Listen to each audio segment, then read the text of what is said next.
দিল্লি কাণ্ডে বিরোধী শিবিরে দুই সুর। একদিকে ধর্ষণকাণ্ডে দোষীদের সর্বোচ্চ শাস্তির দাবিতে সরব বিজেপি। তাতে দাবি ধর্ষণকারীদের হয় মৃত্যুদণ্ড, না হয় কেমিক্যাল প্রয়োগ করে নপুংসক করে দেওয়া হোক।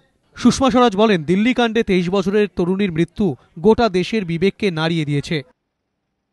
जिस गुपचुप तरीके से उस बच्ची का दाह संस्कार किया गया, बार बार लटकाया गया, 10 बार हमें बताया गया, क्योंकि मालूम था कि पूरी दिल्ली आक्रोशित होकर के वहां पहुंच जाएगी। দলের শীর্ষ নেতৃত্ব যখন মহিলাদের নিরাপত্তার ইস্যুতে কেন্দ্রের বিরুদ্ধে আক্রমণ শানাচ্ছে, তখন দলেরই এক বিধায়কের মন্তব্য বিতর্ক উস্কে দিল। রাজস্থানের বিজেপি বিধায়ক বনওয়ারিলাল সিংহলের মত, স্কুলে ছাত্রীদের স্কার্ট পরা বন্ধ করা উচিত। विरोध करने जैसी कोई बात है कि मैंने कोई गलत बात कही है? मैंने बयान दिया है कि बच्चों की यूनिफॉर्म में बदलाव किया जाए। এই দাবির কথা জানিয়ে রাজ্য মুখ্য সচিবের কাছে একটি চিঠিও দিয়েছেন বিজেপি বিধায়ক।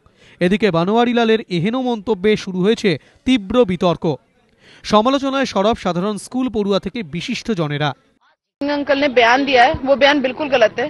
कपड़े क्यों, हम आप सोच क्यों नहीं बदल सकते? विधायक जी इतनी गंदी सोच कैसे रख सकते हैं एक लड़कियों के बारे में?